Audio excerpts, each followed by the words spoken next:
नवनीत जी। श्री राधा वल्लभ श्री हरिवंश महाराज जी के चरणों में दंडवत प्रणाम। महाराज जी, प्रश्न है, कुछ दिन पहले 2-3 दिन तक मेरा श्वास श्वास में नाम जप चल रहा था। रात को सोता था तब भी नाम जप चलता था और मुझे माला उठाने की भी ज़रूरत नहीं पड़ती थी। महाराज जी, अब कुछ दिनों से नाम जप कम हो गया है। पहले अपने आप होता था, अब स्वतः चलाना पड़ता है। मैं समझ नहीं पा रहा।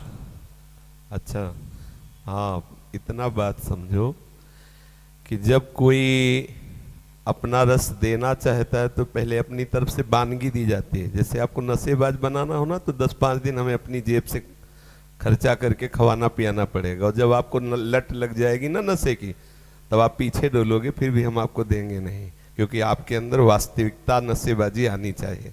ऐसे ही आचार्य, गुरुजन या प्रभु भूले हुए जीव को अपनी तरफ से अपना रस देते हैं, तो उसको बिना साधन के परमानंद की स्फूर्ति का अनुभव होता है।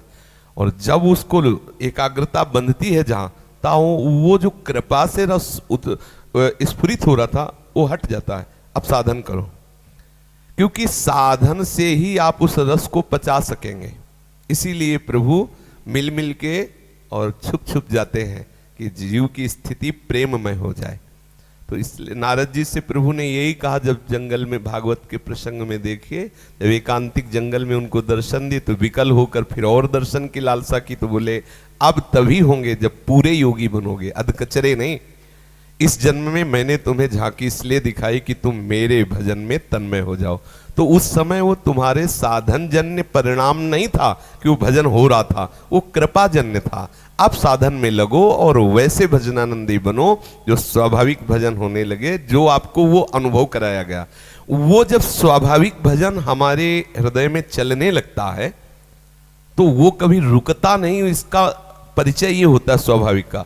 आप रोकना चाहें तो भी नहीं रुक सकता, और आप कहते हैं चला और रुक गया, तो वो कृपा से वानगी दी गई, वो आपका धन नहीं था, वो कृपा शया हुआ था। अब आप लगो उस रस की प्राप्ति के लिए, और कुछ ही समय में कृपा पात्र जीव के हृदय में ऐसी भजन की वृत्ति जागृत, और एक बार जागृत होती है तो त्रिभुवन की राज्य लक्ष्मी देने पर भी वो आधे पल के लिए कहा जाए कि प्रभु का विस्मरण कर दो तो वो नहीं कर सकता। अगर आभास हो गया कि भूल गया क्या, तो तद विस्मरणेन परम व्याकुलते, वो परम व्याकुल हो जाता है। समझ पा रहे हैं ना? इसलिए खूब भाव से अभी भजन में लगो। ये भजन रस जब स्वाभाविक चलने लगेगा ना, तो स्थिति आती है। क्या आती है? यो विविक्त देश सेवित्वम, यो लोकबंध मुन्मीलयति, यो निस्त्रैगुण्यो भवति, निर्द्वंदो भवति, यो योगक्षेमम त्यजति। जिसका निरंतर भजन चलने लगता है उसके अंदर स्थिति आने लगती। वो विविक्त देश सेवित्वम, एकांत की मांग उसके हृदय में। मैं किसी से बोलूं ना, कोई मेरे से बोले ना, कोई मिले ना, कहीं कोई मिलेगा बात करना पड़ेगा, भजन छूट जाएगा। वो अंदर ही अंदर इस बात से डरता रहता है समाज सेवन में कि कहीं कोई मेरा परिचय वाला ना हो जाए, कहीं कोई परिचय वाला ना मिल जाए जो मुझे बात करनी पड़े और मेरा भजन छूट जाए।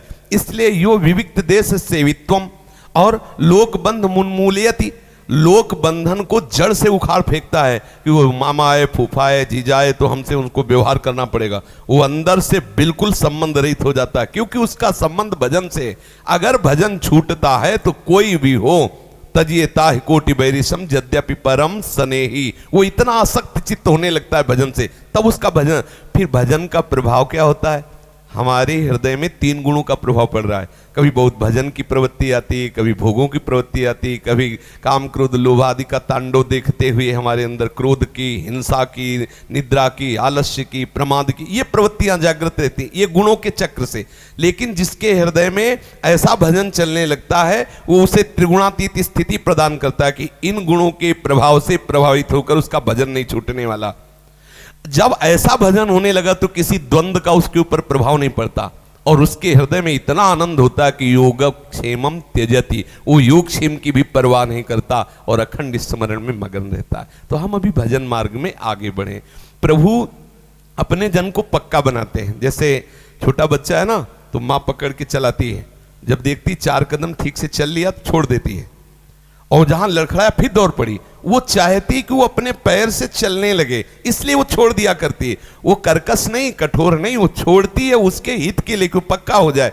ऐसे ही हमारे प्रभु अपना कृपा प्रसाद करके फिर छोड़ देते हैं उसको, वो फिर विकल होता है, फिर उसे कृपा देते, धीरे धीरे उसे ऐसा परिपक्व कर देते हैं कि माया का कोई भी प्रभाव उसे भजन रहित न कर पावे। समझ रहे ना, उसे बलवान बना देते हैं। भगवान अपने भक्त को ऐसा महान बलवान बना देते हैं कि समाज में उतार देते हैं कि देख लो तुम परीक्षा लेके, चाहे हजारों गालियां दो, चाहे हजारों कोड़े मारो, जो भी करो तुम्हारा मंगल ही करेगा। ये मेरा भक्त है, इसे तुम परास्त नहीं कर सकते। नामे भक्ता प्रणश्यति, और मेरे भक्त का प्रभाव सतरति सतरति सा लोकान तारयति। इसलिए नहीं कोई भगवान के भक्त के ऊपर कोड़े बरसा सकता है।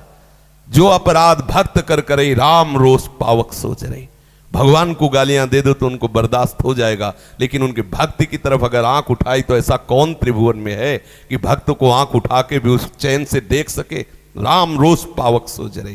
इसलिए प्रभु का दास होकर भी उसके ऊपर जो प्रतिकूलताएं आती हैं, वो प्रतिकूलताएं उसको दुखी करने के लिए नहीं आती, उसको इतना बलवान बनाने के लिए आती है कि हर प्रतिकूलता वो मुस्कुराते हुए पार कर जाए, दिखावे कि भगवत भक्त में कितनी सामर्थ्य होती है। समझ पा रहे ना?